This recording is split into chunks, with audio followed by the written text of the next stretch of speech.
to conduct the pre-bid conference for batch 2 of our early procurement activity for FY 2025 projects, of which the funding is through GAA 2025.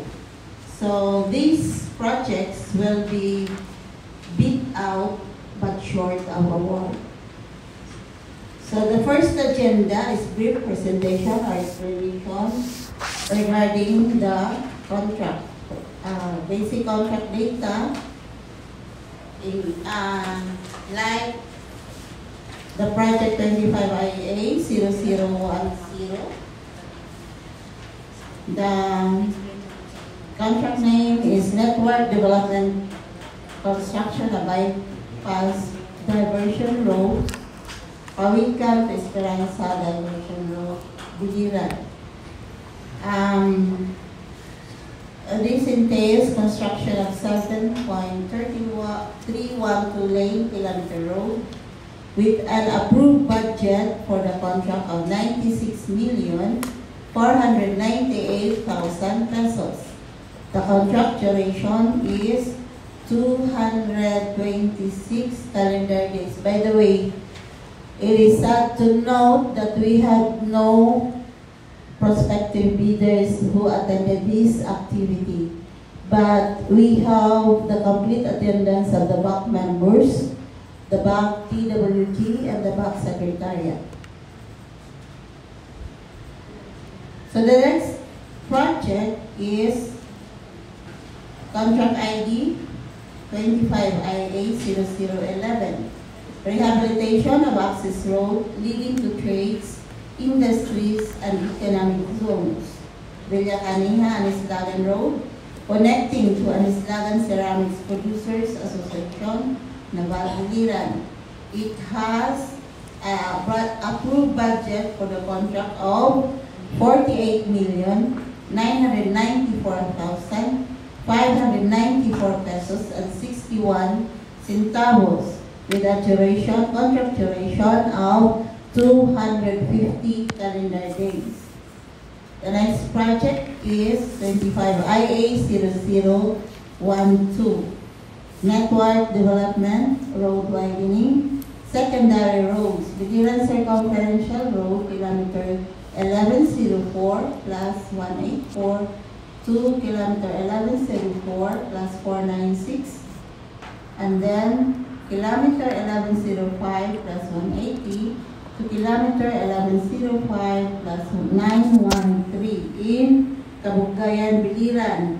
It has an approved budget for the contract of 48,998,281 pesos and 43 centavos, with a contract duration of 240 calendar days. The next project is 25IA0013, construction of all flood control structures along Biliran Circumferential Road, Phase 5 in Bulaba, Biliran. It has an approved budget of the contract of 49,115,043 pesos and 21 centavos. It has a contract duration of 246 calendar days. The next project, the last project for FY 2025 is 25IA0014, construction of flood control structure, Barangay Luok, Kabugayan, Biliran. It has an approved budget for the contract of 14,698,374 pesos and 48 centavos, with a contract duration of 140 calendar days. And the last project is from the maintenance section, funded under the FY 2024 funds. Contract ID 24IA0138, installation or application of thermoplastic pavement marking along Biliran Circumferential Road, kilometer 1009 plus 517 to kilometer 1010 plus 720 and kilometer 1021 plus 100 to kilometer 1021 plus 165. The scope of work on this is replacement of busted 44 units LED solar line, LED lamp, and application of 182.75 square meters thermoplastic paint. This is reflectorized. Approved budget for the contract is 4,996,457 pesos and 23 centavos. Contract duration is 60 calendar days.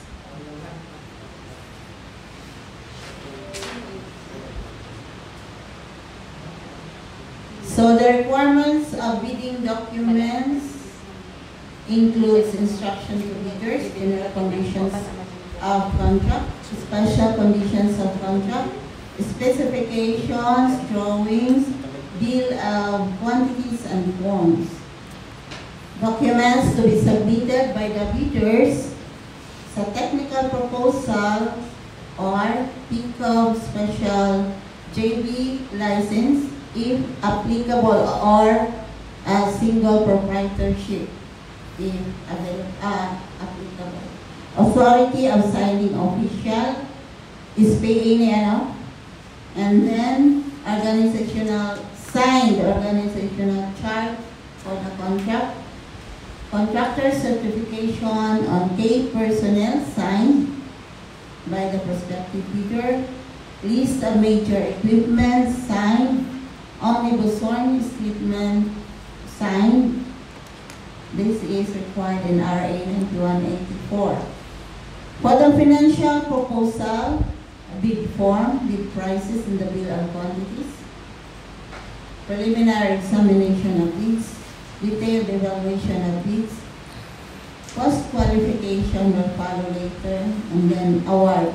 Since this is an EPA, early procurement activity, we are short of award. We will not award first unless the GAA is approved. We do not have prospective bidders, so walang questions.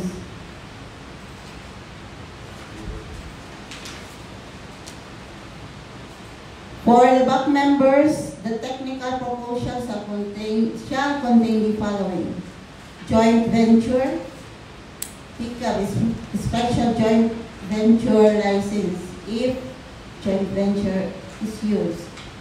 Bid security form DPWH.INFR-10. Duly signed organizational chart. These are the things that you will evaluate during the opening audits. Duly signed list of contractors' major equipment, and then sworn statement under RA 9184, which includes signatory is proprietor or duly authorized representative, full power and authority to perform acts as representative, not blacklisted or barred from bidding. Each document is authentic copy of original, authorizing head of procuring entity to verify all documents submitted not related to the whole, back CWG, or secretariat. Namin mga parinti ha. Pag kuan mo inhibit, dili mo sa bidding.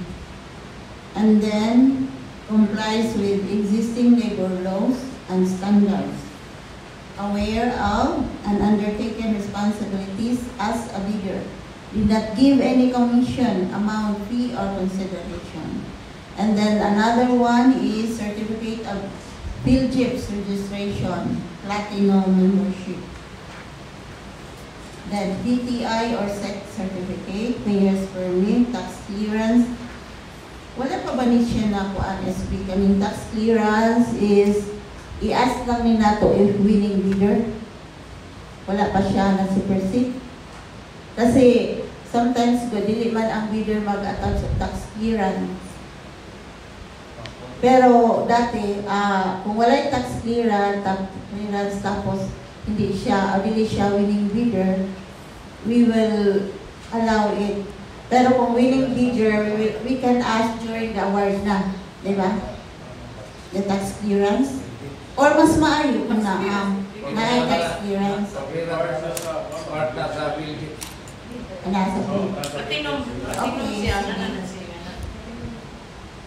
So, pick-up license, audited financial statement. These are the requirements for the technical documents. Other technical documents, ongoing government and private contracts, completed government and private contracts, latest income tax return, latest financial statement, and NFCC.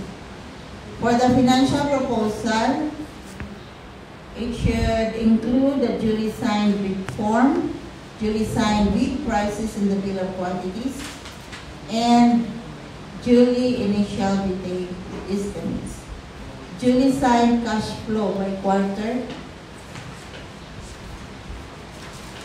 and provision for capitalization. Kulang ito. Dapat may provision for capitalization. So, those are the requirements for technical proposal and financial proposal, which are to be assessed or evaluated by the bank members during the bid opening of bids. So any question? Wala may changes no. Actually there was a bid bulletin for 2 projects. For contract ID 25IA0013, construction of Bohol flood control structure along Biliran Circumferential Road, Phase 5, Bulacan, Biliran. The original ABC is 49,115,043.21 centavos. Pesos and 21 centavos. The final ABC is 49,114,958 pesos and 78 centavos. And then the physical target originally is 635.5 linear meter, while the final physical target is 630.5 linear meters. The second project, which was bid bulletin last September 24, 2024, is contract ID 25IA0014. Construction of flood control structure, Barangay Loob, Kabugayan, Biliran. The previous approved budget for the contract is 14,698,374 pesos and 48 centavos, while the final ABC is 14,698,430 pesos and 36 centavos. There is no change on the physical target. And then, actually, the pre-bid conference was originally scheduled last September 27, 2024. Unfortunately, all the bank members are not around, so this was postponed for today, September 30, 2024. And then the opening of bids, since the pre-bid conference was adjusted, the opening of bids was also adjusted from October 10, 2024 to October 14, 2024. That is Monday, next Monday. So any questions? How about the preparer of the plans and the program awards? Do you have any changes again? No more? Okay, sa maintenance. Regarding sa title ng may matay atas na program kay murag sa title kulang ko itong replacement of solar ng pangay mas lumero. Hindi sa title mo installation of thermoplastic paving. Installation. Okay. So what is the title? Medyo dito ako makita ko. Kaya already read the title, di ba? Audit to sa kay Patrick. I-correct mo yan, Patrick. Pero binasa ko na Okay, yun. dako ba? Installation bar application of thermoplastic pavement marking. Installation na bar application of thermoplastic pavement marking.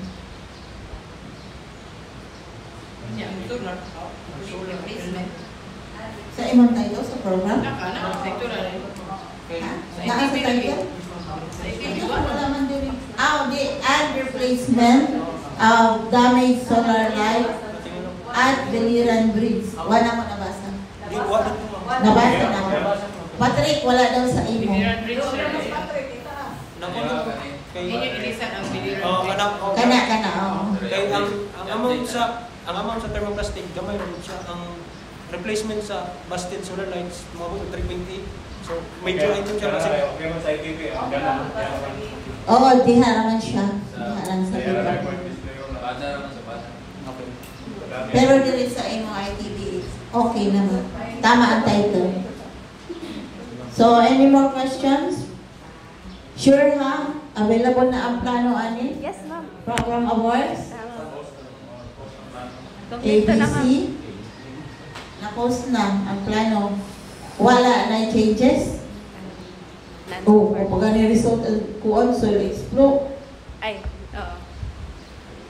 So, may ada pa na changes. Pero, as late na. Pero, kuha naman na, ma'am. Kanang... Anyway, may ada naman tani ani, no? So, explore sa mga previous projects kay continuation lang man. So, pwede na ito. Pakita ninyo. Kaya the same naman ang ilang continuity lang naman siya. Di, ma'am. Kuhaan man gihapon. Naman Oo, kayo submit. hatag man dyan di ay tag-result nga to sa sige lang. Late naman sa previous nakapasaman siya. So, wala na. Sa kuwang na to, SB. Kuwang na to is prospective bidders.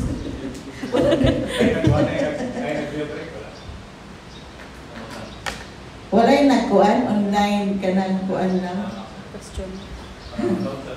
Tingalig na sila na nagkuhan niya kay Lion ba yata.